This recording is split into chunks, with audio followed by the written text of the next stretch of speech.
Welcome to SN Chaudhary physics classes at BD Gurukul. आप सभी बच्चों का बीडी गुरुकुल में स्वागत है। आज मैं आपको one of the most important unit known as atoms and nuclei going to start. आज हम आपके सबसे इम्पोर्टेंट टॉपिक्स ये हैं।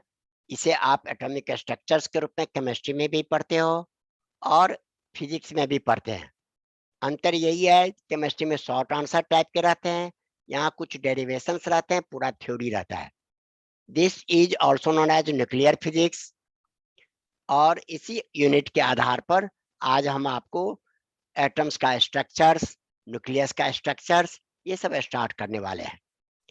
और ये यहाँ पर जितने भी टॉपिक्स बताएंगे ये मोस्ट इंपॉर्टेंट टॉपिक्स है सीबीएसई के पॉइंट ऑफ व्यू से भी और नीट के पॉइंट ऑफ व्यू से और जेई मेन के पॉइंट ऑफ व्यू से, क्योंकि मॉडर्न फिजिक्स ये सारे के सारे टॉपिक्स कहलाते हैं और इसी में से 30% क्वेश्चंस आपके नीट में भी रहते हैं या जेई मेन में होते हैं। इसलिए इस यूनिट पोर्शन के मॉडर्न फिजिक्स के हमने 2 यूनिट कर दिए। इलेक्ट्रोमैग्नेटिक वेव्स आपको कर दिए, dual nature of matter and radiation कर दिए, ये 3rd यूनिट है। इसलिए यहाँ ध्यान से देखो और जहां तक मुझे विश्वास है यदि आप ध्यान से देखोगे तो इस चैप्टर का मास्टर बन जाओगे और अपने आप नंबर आने लगेंगे। यहाँ पर आके कोई फार्मूला लंबा चौड़ा नहीं है, छोटे छोटे फार्मूले हैं। यहाँ पर जैसे ही आप देखोगे आपके सारे सम आपको आते ही रहेंगे। फार्मूला याद है तो पुट करो, रिजल्ट आ जाएगा। यहाँ कोई ज्यादा ब्रेन लगाने की जरूरत नहीं है। इसलिए इस पोर्शन को जैसे भी आप देखते हो पूरा का पूरा ध्यान से देखते चलो। अब एटम्स, अब यहाँ पर बच्चे एटम्स के बारे में शुरू से जानते हैं। सबसे पहले एटम का पोस्टुलेशन जॉन डाल्टन ने 1808 में दिया था और 1808 में दिए थे तो उसके बाद से आपके 1897 तक एटम को इंडिविजुअल मानते थे। लेकिन 1897 में जे थॉमसन ने एटम को डिवाइड कर दिया, उसका टुकड़ा इलेक्ट्रॉन के रूप में बाहर निकला। तो उसके बाद से ये हो गया कि atom can be divided, means atom का डिवीजन संभव है। और जब एक नया कोई रिसर्च आता है तो एक से एक सारे बच्चे सारे साइंटिस्ट इसके पीछे लग जाते हैं और नई नई डिस्कवरी होने लगते हैं। फिर इलेक्ट्रॉन का डिस्कवरी हुआ, प्रोटॉन का हुआ, न्यूट्रॉन का हुआ और आज के डेट में हम इससे भी और अधिक पार्टिकल के बारे में जानते हैं। अब कहोगे सर एटम का फंडामेंटल यूनिट या fundamental particles of an atom आप जानते हो, इलेक्ट्रॉन, प्रोटॉन, न्यूट्रॉन। मेसन भी इसी के भीतर है। मेसन कहाँ होता है? तो न्यूक्लियस में। आपसे कभी किसी ने क्वेश्चन पूछा, बताओ भाई अमन, एटम के चारों तरफ इलेक्ट्रॉन घूमते हैं और न्यूक्लियस में प्रोटॉन और न्यूट्रॉन रहता है। वहां पर जैसे 2 प्रोटॉन्स है प्लस का, तो दोनों में रिपल्सन होकर टूट जाना चाहिए, फिर भी वो वहां पर बैठा हुआ है। ऐसा क्यों? वहां पर एक न्यूक्लियर फोर्स काम करता है मेसन पार्टिकल्स के कारण, और nuclear force is 100 time stronger than electrostatic force of repulsion. इसलिए उससे स्ट्रॉन्गर है, ये रिपेल तो होना चाहता है लेकिन न्यूक्लियर फोर्स के कारण ये दब जाते हैं। अब यही सारे स्ट्रक्चर्स यहाँ पर हो गए। एटम बम कैसे बनते हैं, हाइड्रोजन बम कैसे बनते हैं, न्यूक्लियर एनर्जी कैसे बनते हैं, ये सारे टॉपिक्स इसी में है। इसलिए ये one of the most important topics है। और इसके जो न्यूमेरिकल सब आते हैं फार्मूला बेस्ड आते हैं, फार्मूला देखोगे रिजल्ट आ जाएगा। जैसे फार्मूला किए रिजल्ट वैल्यू भी पुट किए, रिजल्ट आपके सामने है। यहाँ कोई ज्यादा ब्रेन लगाने की जरूरत नहीं है, केवल ध्यान देने की जरूरत है। चलो तो अब हम स्टार्ट करते हैं। इसका सबसे पहला इंट्रोडक्शन। अब इंट्रोडक्शन में हम पॉइंट क्या लिखते हैं?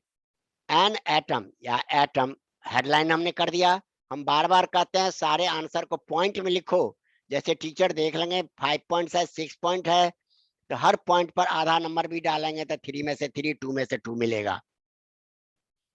पूरा हिस्ट्री की तरह उन सारी मैटर को आप हिस्ट्री की तरह पैराग्राफ में लिख देते हो तो टीचर ध्यान नहीं देते हैं। चलो तब 3 में से 2 दे देगा, 2.5 दे देगा, राइटिंग सुंदर है तो 1.5 दे देते हैं। करना तो 1.5 और 2.5 के बीच में वेरी करते रहते हैं। इसलिए हर टॉपिक्स को पॉइंट वाइज बना के दो, जिससे टीचर को पता चले कि बच्चे का कंसेप्ट क्लियर है, और इसी तरह से आंसर करना है। तो यहाँ पर पहला आप देखो, हेडलाइन हमने बना दिया एटम को। अब एटम क्या चीज होता है, यहाँ देखो, according to John Dalton's atomic theory an atom is the smallest particle of the matter which is indivisible and it does not exist independently as it is quite reactive. John Dalton के हिसाब से matter का सबसे छोटा particle है atom.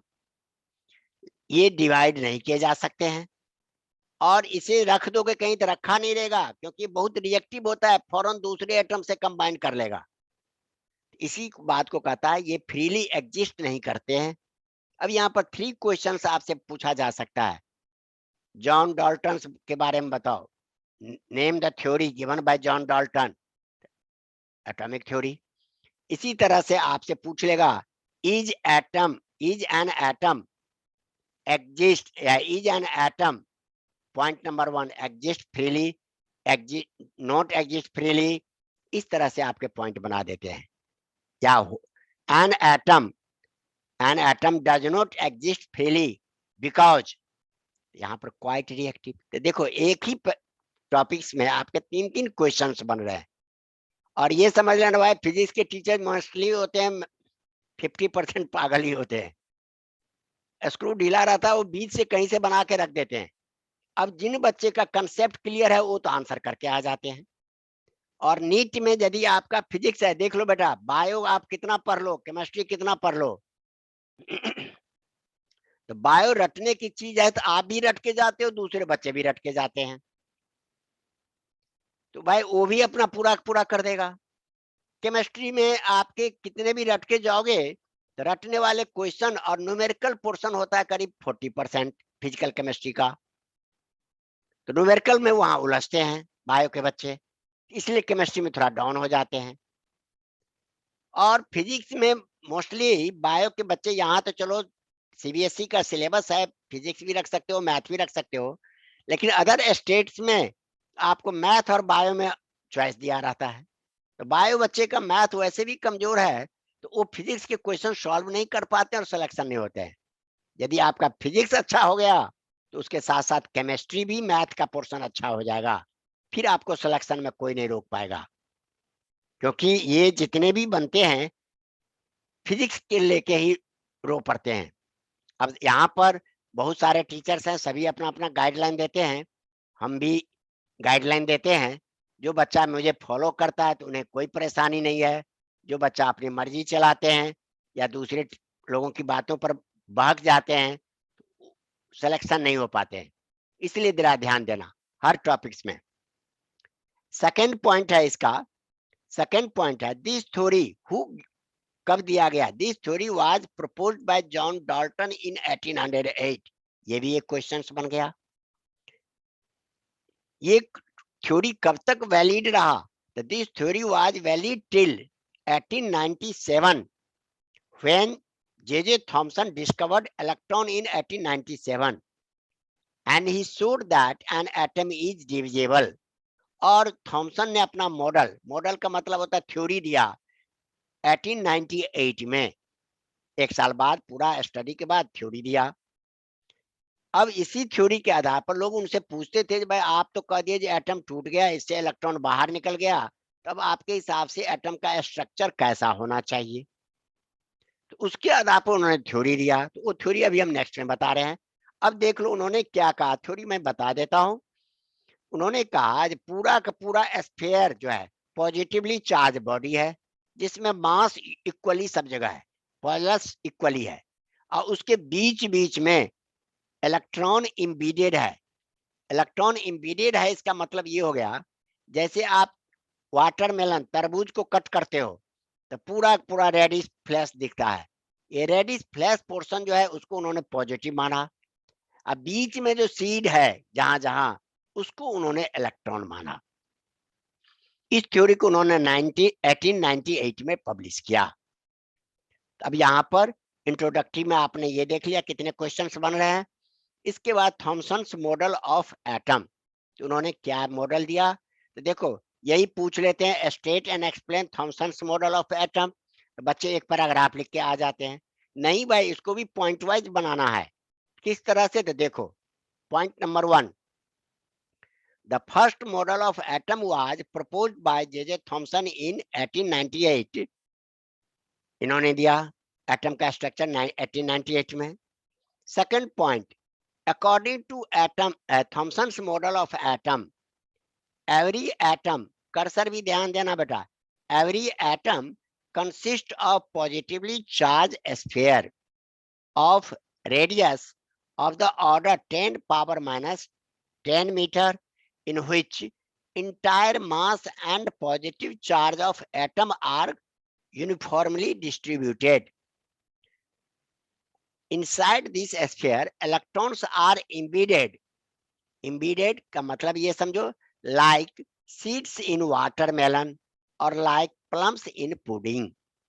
The number of electrons is such that their negative charge is, total negative charge is equal to the positive charge of the atom.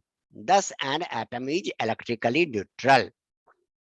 अब इन्होंने ये थ्योरी दिए। अब इस थ्योरी के आधार पर जो मॉडल है, डायग्राम है, नीचे डायग्राम आपने बना दिया, बीच बीच में देखो माइनस हमने डाला है, पूरा पूरा स्फीयर को हमने प्लस माना। Atomic model of J Thomson. अब इसकी गलतियां थी।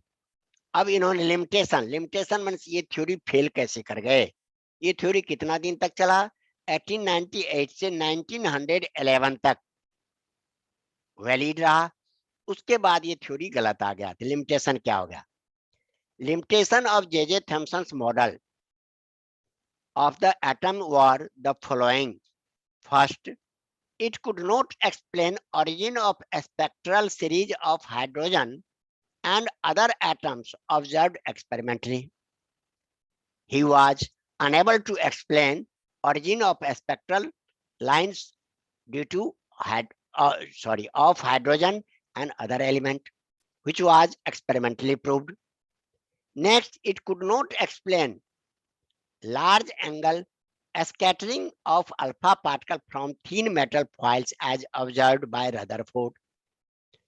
अब इन्होंने ये कहा कि भाई हाइड्रोजन की, जैसे हम किसी भी एलिमेंट को जलाते हैं तो उनसे एक लाइट निकलता है, उसका जो वेवलेंथ, फ्रीक्वेंसी, ये सब एक स्पेसिफिक में आ जाते हैं।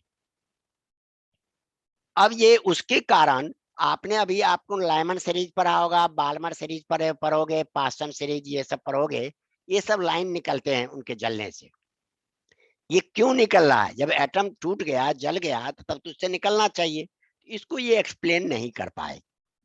साथ साथ इन्होंने क्या कहा, एटम जो है सॉलिड है, पॉजिटिव, पूरा मास इक्वली, तब इस एटम से यदि रेज टकराते हैं, जैसे ये एटम है, इनसे रेज टकराते हैं तो टकरा के रुक जाना चाहिए, क्योंकि ये हैवी है, इनसे के रिस्पेक्ट में हम हल्का पार्टिकल यहाँ दे रहे हैं, तो रुक जाना चाहिए, लेकिन रुका नहीं, आर पार हो गया या डिफ्लेक्ट हो गया। तो इस बात को ये एक्सप्लेन नहीं कर पाए। फिर से देख लो, limitation of J Thomson's model of atom were the following. First, it could not explain the origin of a spectral series of hydrogen and other atoms observed experimentally. Second, it could not explain large angle scattering of alpha particles from thin metal foils as observed by Rutherford. बेटा यहाँ तक ये theory आ गए, इसके बाद ये theory आपके over कर गया। अब नया थ्योरी आ गया रदरफोर्ड ने। अब रदरफोर्ड थ्योरी के बारे में कभी जीजर्स मार्सडन थ्योरी भी बोल देते हैं। रियल में रदरफोर्ड ने अपने कोलैबोरेटर्स, नीचे के जो अधिकारी थे, जीजर एंड मार्सडन, उसको उन्होंने कहा कि भाई अल्फा पार्टिकल का एक्सपेरिमेंट करो। अल्फा पार्टिकल क्या होता है, हीलियम ऑफ न्यूक्लियस को आज के डेट में समझ लो, उस समय तो नहीं समझ में आया था लोगों को। हीलियम ऑफ न्यूक्लियस जो है अल्फा पार्टिकल कहलाते हैं, जिस पर चार्ज +2e के बराबर और मास 4 AMU के बराबर या U के बराबर। अब इससे इन्होंने एक्सपेरिमेंट करने के लिए कहा और कहा जी ऑब्जर्व करो क्या क्या होता है। अब रदरफोर्ड एक्सपेरिमेंट के बारे में लिखो या ऑब्जर्वेशन के बारे में लिखो तो बच्चे सिंपली पैराग्राफ लिखने लग जाते हैं। तो नहीं, आपको कैसे लिखना है देख लो। Rutherford alpha scattering experiment headline डाल दिया हमने। इसका इंट्रोडक्शन देखो। Number A, it is an important experiment which led Rutherford to the discovery of atomic nucleus। जैसे ये एटम स्फेयर है, उसके सेंटर पर एक न्यूक्लियस होता है जिसमें टोटल मास भी होता है और उसका चार्ज प्लस होता है। इसको डिस्कवर इन्होंने किया था। तो पूरे एक्सपेरिमेंट का क्या रिजल्ट आया, क्या कंक्लूजन आया? The discovery of nucleus in an atom. इसलिए इंट्रोडक्टरी में पहला पॉइंट हम देते हैं, it is an important experiment which led Rutherford to the discovery of atomic nucleus.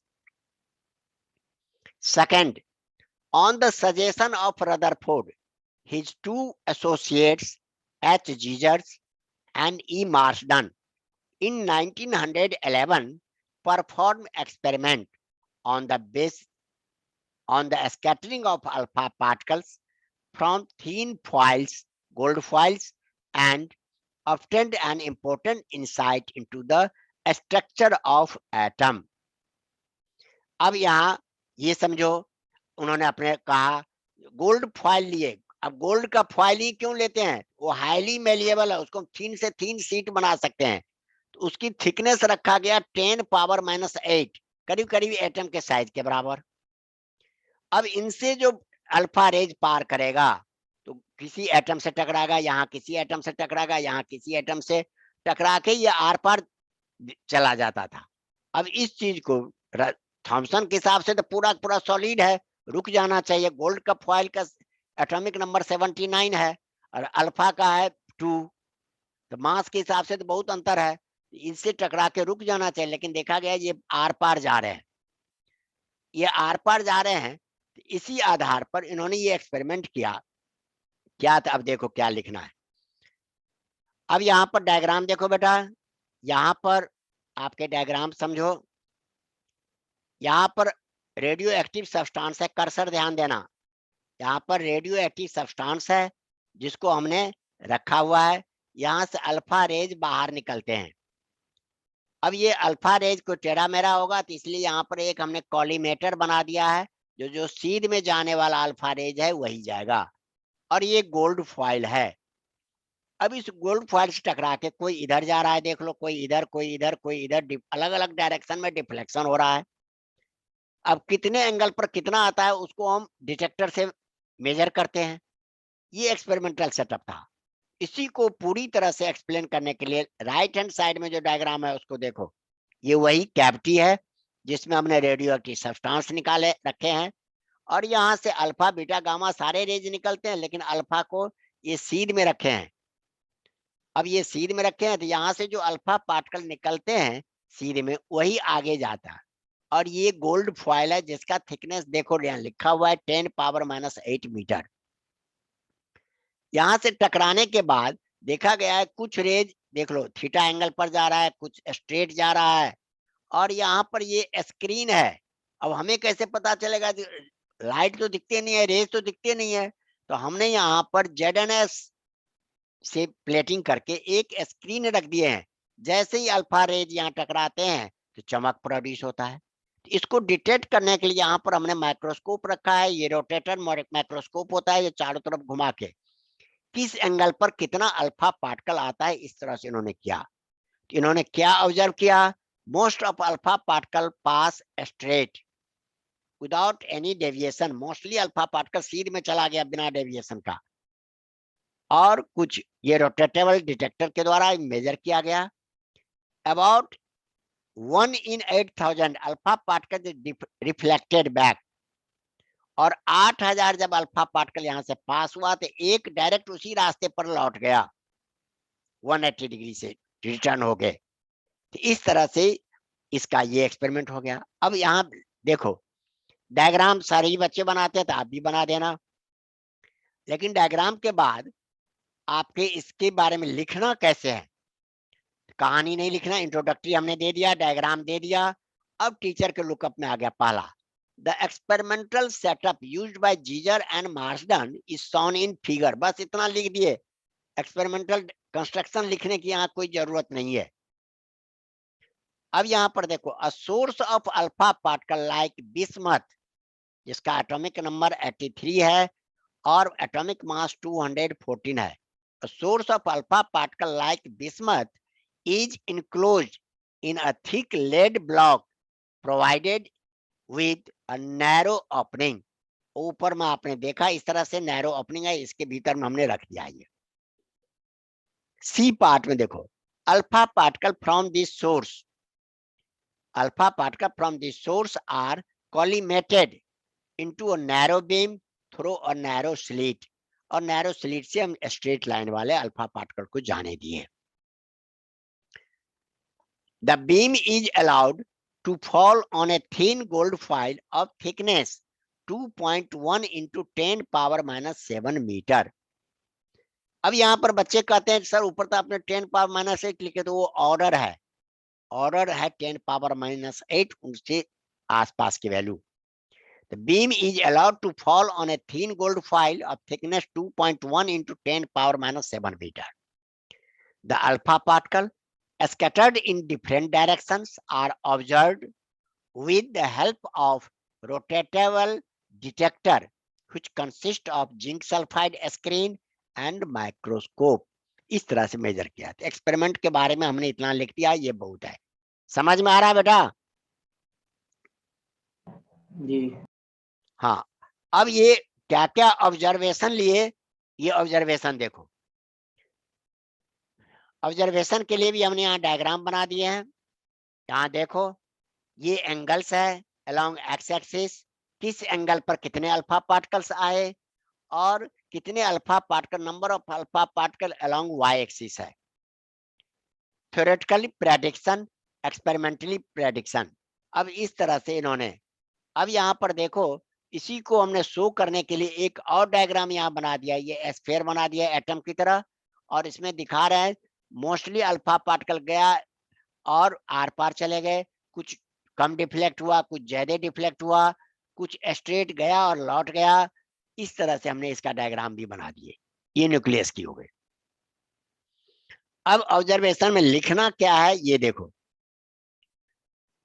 When graph is drawn between the scattering angle theta and the number n of alpha particle scattered at an angle theta for a very large number of alpha particles, we obtained a graph shown in figure. When, या ऐसे भी लिख सकते हो, when a graph is plotted between angle of scattering and number of alpha particles at that angle is shown in diagram. और यहां से the graph reveals, graph क्या बताता है, ग्राफ से हमें क्या जानकारी मिलता है, most of alpha particles pass straight through gold foil और सफर ओनली स्मॉल डिफ्लेक्शन। मोस्टली जो है आर पार चले जाते हैं, हल्का सा कोई डिफ्लेक्ट भी हो। A few alpha, second point, a few alpha particles about 1 in 8,000 get deflected through 90 degree और मोर, और 8000 में से एक जो है 90 डिग्री या उससे ज्यादा एंगल से, जैसे यहाँ जा रहा था इधर गया इधर लौट गया, ये 90 डिग्री या मोर एंगल से डिफ्लेक्ट हो रहे हैं। Occasionally an alpha particle gets rebounded from the gold foil suffering deflection nearly 180 degree, और occasionally 8000 में से एक। अब यहाँ पर देखो सब बुक वाले अलग अलग देते हैं, कोई 10,000 लिखते हैं, कोई 8,000 लिखते हैं, तो आपको एनसीईआरटी में जो है उसी के आधार पर करना, क्योंकि एनसीईआरटी पढ़ाने वाले टीचर ही कॉपी चेक करेंगे, इसलिए अल्फा पार्टिकल गया और लौट गया। अब ये जो पूरा ऑब्जर्वेशन भी हो गए, और तब सिग्निफिकेंस ऑफ रिजल्ट, रिजल्ट का इंपॉर्टेंस क्या था, महत्व क्या हुआ। Rutherford concluded the following important facts about an atom, atom के बारे में उन्होंने ये इंफॉर्मेशन दिए, एक्सप्लेन किए उन्होंने। Point number 1, as most of point number 1, as most of alpha particle pass straight through the foil, so most of the space within atom must be empty. अधिकतर are पार चले गए तो खाली जगह से ही तो आर पार जाएगा, तो इसलिए मोस्टली स्पेस जो है इसका एम्प्टी है, खाली है. Second point, to explain large angle scattering of alpha particles, Rutherford suggested that all positive charge and mass of the atom is concentrated in a very small regions called nucleus of atom. भाई यदि सब जगह फैला रहता तो ज्यादा electron deflect होते. एक छोटे 8000 में से एक, माने पूरे एटम के साइज के बीच में एक छोटा सा पॉइंट है जहां पर टोटल मास है, क्योंकि वहां से डिफ्लेक्ट होके लौट जाते हैं डायरेक्ट, वहां पर उसको उन्होंने न्यूक्लियस नाम रखा. जहां to explain large angle scattering of alpha particle, Rutherford suggested that all positive and the mass of the atom is concentrated in a very small region called nucleus of the atom. तो बेटा nucleus में ही total है. Third point, the nucleus is surrounded by cloud of electron. Electron जो उन्होंने embedded कहा था, Thompson ने कहा नहीं, इलेक्ट्रॉन जो है इसके चारों तरफ घूम रहे हैं, और घूमने के लिए एनर्जी चाहिए, फोर्स चाहिए, सेंट्रीपिटल फोर्स, तो वो देता है कौन, तो प्लस और न्यूक्लियस जो पॉजिटिव है और इलेक्ट्रॉन जो नेगेटिव है, इनके बीच का electrostatic force of attraction, means electrostatic force of attraction between positively charge nucleus and electron provide it centripetal force. So in third point, the nucleus is surrounded by a cloud of electrons whose total negative charge is equal to the total positive charge on the nucleus, so that the atom as a whole is electrically neutral, and hence an atom is neutral because number of positive charge present in nucleus is equal to the number of negative charge due to electrons. आगे बेटा यहां तक समझ में जी. अब इसी के आधार पर अब expression for R naught, what is this? Expression for R naught है ये डिस्टेंस ऑफ क्लोजेस्ट अप्रोच, न्यू इसी का एक टॉपिक्स है, तब इन्होंने इस टॉपिक्स को एक्सप्लेन किए. डिस्टेंस ऑफ क्लोजेस्ट, अब देखो ये न्यूक्लियस है, यहाँ प्लस है, और इस अल्फा पार्टिकल आ रहा था तो इसके पास काइनेटिक एनर्जी है, ये नेगेटिव पॉजिटिव है, ये पॉजिटिव इस पॉजिटिव को रिपेल करेगा. तो ये हैवी है क्योंकि ये गोल्ड का है, इसका एटॉमिक नंबर 79 है, तो 79 पॉजिटिव चार्ज है और अल्फा पार्टिकल पर +2 चार्ज है, ये इसको रिपेल करेगा. तो टच करने से पहले जैसे ये न्यूक्लियस का सेंटर, यहाँ से यहीं से इसको रिटर्न कर दिया, तो इस यहाँ से ये लौटेगा, तो ये डिस्टेंस और इनके बीच के सेंटर के डिस्टेंस को कहते हैं distance of closest approach, denoted by R naught. यहाँ क्लियर हो जाएगा बेटा, जरा देखो here,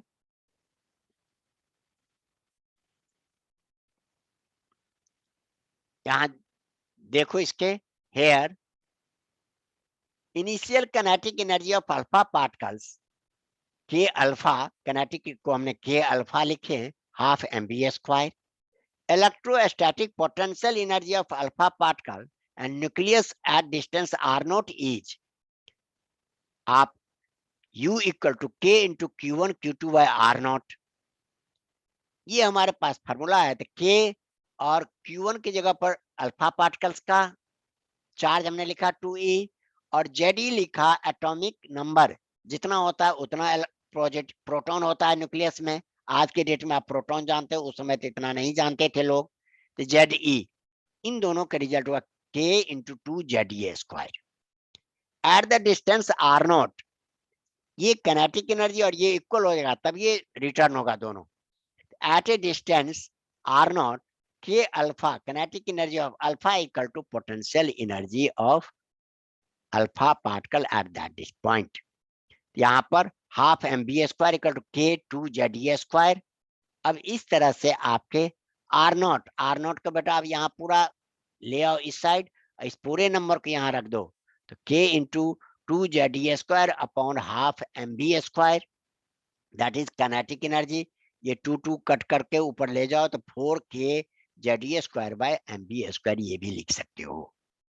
this is required expression clearly the radius of nucleus must be smaller than R0, और ये उससे छोटा होगा न्यूक्लियस। अब यहाँ न्यूक्लियस छोटा होगा, ये बड़ा होता है। Assumption used by Rutherford in estimation of size of nucleus. अब न्यूक्लियस का साइज कितना बड़ा है, इसके लिए उन्होंने क्या क्या मान लिया। Consider atomic nucleus is, point number 1, the atomic nucleus is so heavy that it's motion during impact is disregarded. मतलब अल्फा पार्टिकल टकराएगा तो ये पीछे हटता, लेकिन नहीं, ये हैवी है और अल्फा पार्टिकल का मास बहुत कम है, तो टकरा के इससे ये हिला नहीं, अपने पोजीशन नहीं बदला।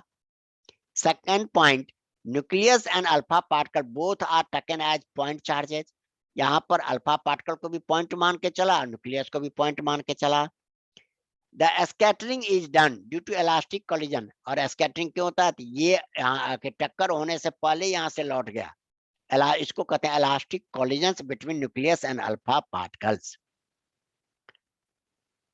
डिस्टेंस ऑफ क्लोजेस्ट अप्रोच, ये R0 डिस्टेंस था, जिसको यहाँ पर डिस्टेंस ऑफ क्लोजेस्ट कहते हैं।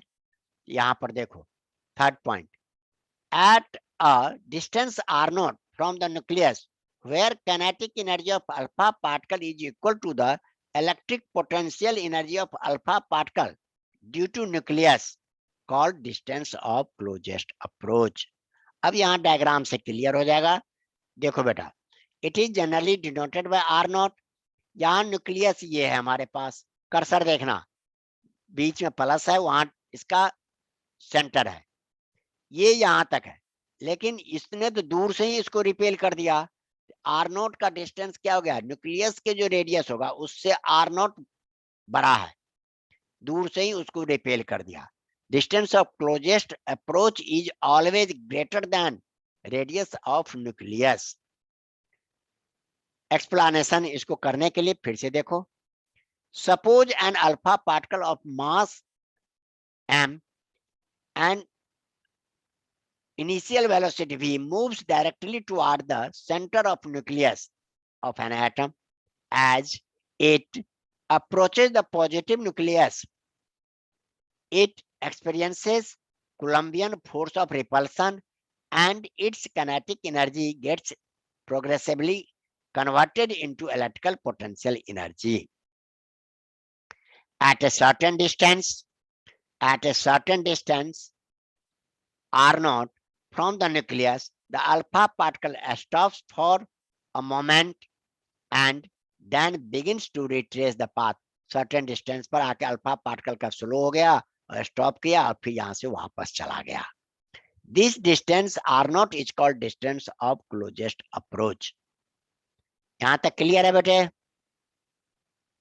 जी हाँ, अब नेक्स्ट इस टॉपिक्स है इसी के। देखो अब यहाँ हम ट्राई किए हैं रदरफोर्ड के बारे में जितने भी इंफॉर्मेशन आपको पूछा जाएगा सबको यहाँ पर कलेक्ट करने का प्रयास किए हैं। इसलिए यहाँ पर देखो, अब है इम्पैक्ट पैरामीटर। इम्पैक्ट पैरामीटर में आपके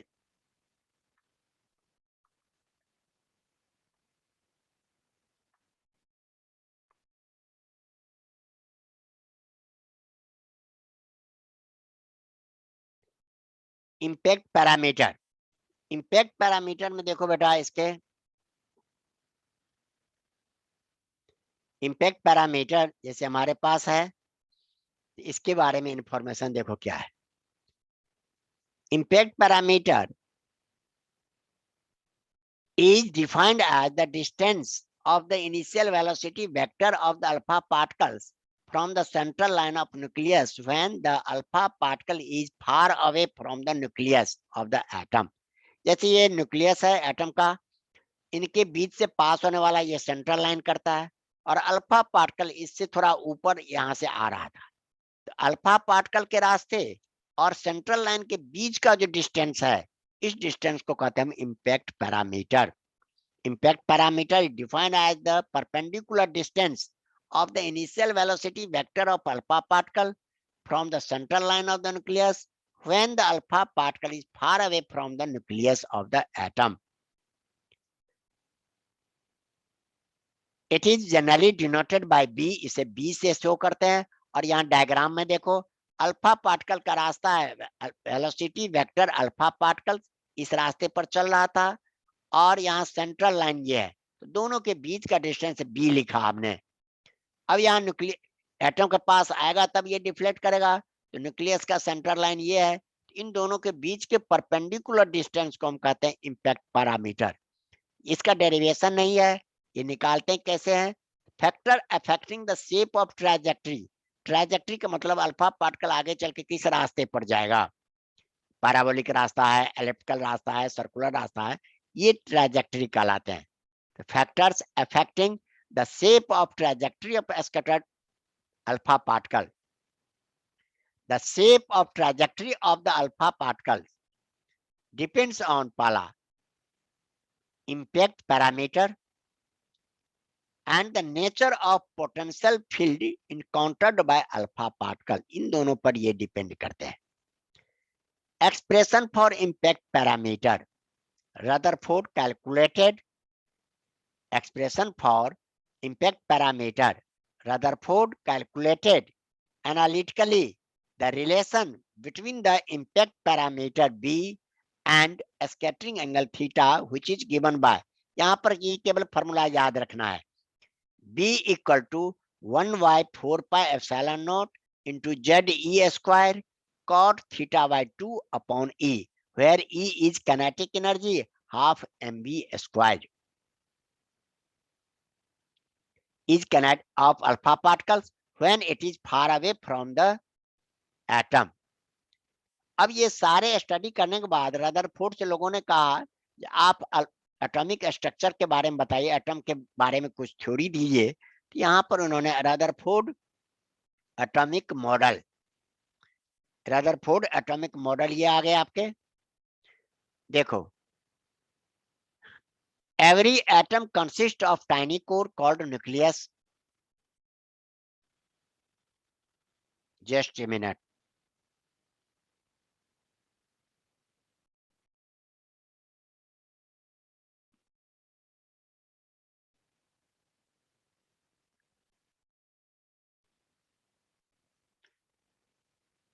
रदरफोर्ड, अब यहाँ देखो राइटिंग छिप रहा था इसलिए, Rutherford atomic model sorry, Rutherford atomic model और थ्योरी, उन्होंने अपना थ्योरी दिया।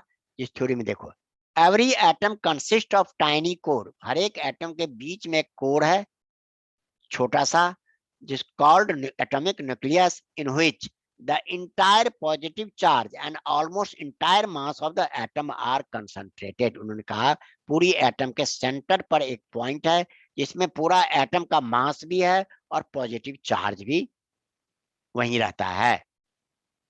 Second point, size of nucleus is the order of 10 power minus 15 metre, nucleus का जो साइज है 10 पावर माइनस 15 मीटर के रिस्पेक्ट में, which is very small as compared to the size of atom, which is the order of 10 power minus 10. The size of nucleus is the order of 10 power minus 15 meter, which is very small as compared to the size of atom, which is of order of 10 power minus 10. That is, size of nucleus is 1 lakh times smaller than size of atom. Atom के size से वो 1 lakh time छोटा है। See, atomic nucleus is surrounded by certain number of electrons, ये nucleus जो है चारों तरफ से सराउंडेड है certain number of electrons. As an atom on the whole is electrically neutral, the total negative charge of electrons surrounding the nucleus is equal to the total positive charge on the nucleus. Again check करो, atomic nucleus is surrounded by certain number of electrons as an atom on the whole is electrically neutral.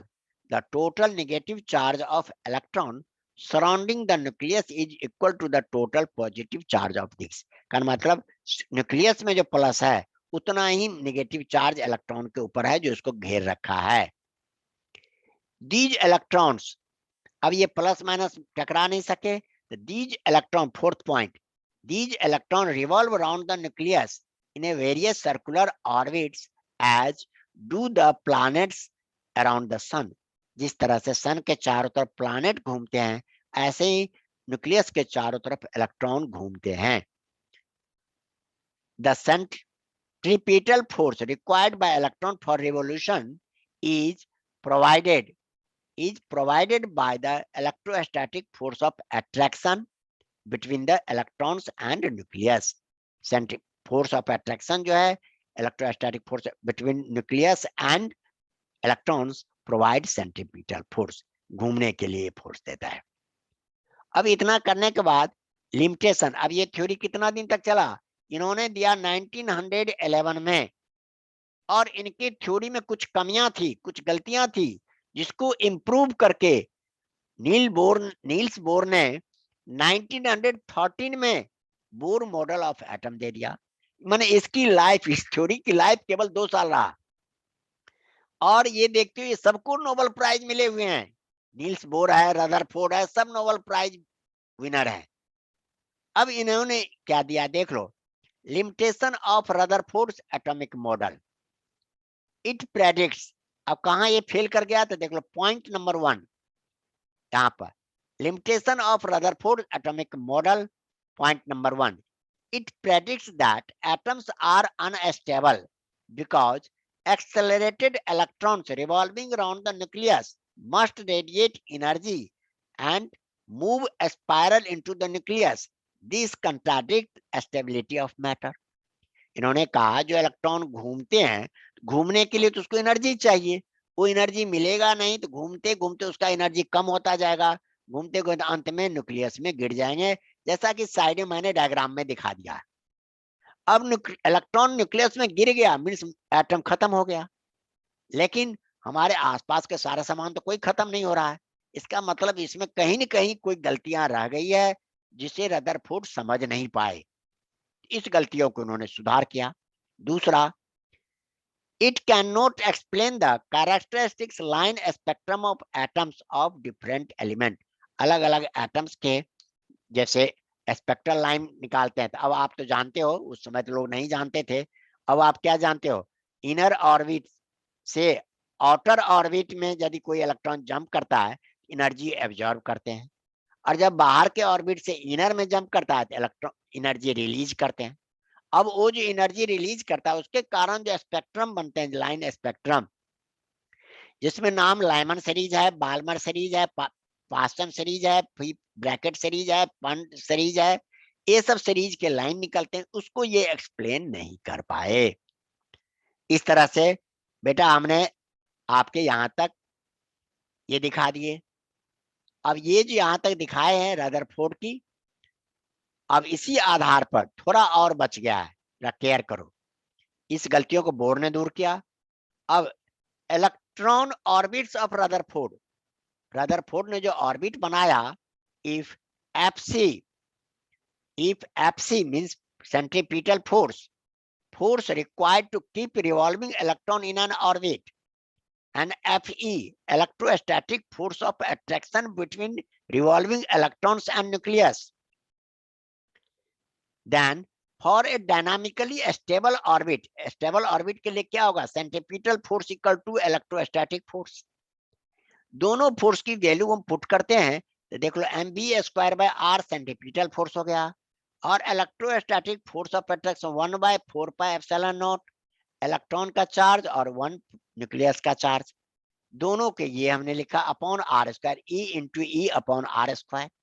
Cancel out किया r को, तो r की value निकल गई 1/4 pi epsilon naught e square by mv square. This is required expression for radius of orbit by Rutherford. Rutherford ने orbit का इस तरह से रेडियस निकाला. Next, now kinetic energy of electron. अब देखो भाई, जो इलेक्ट्रॉन घूमते हैं तो उसका काइनेटिक एनर्जी होगा, रेडियस तो आपने निकाल दिया.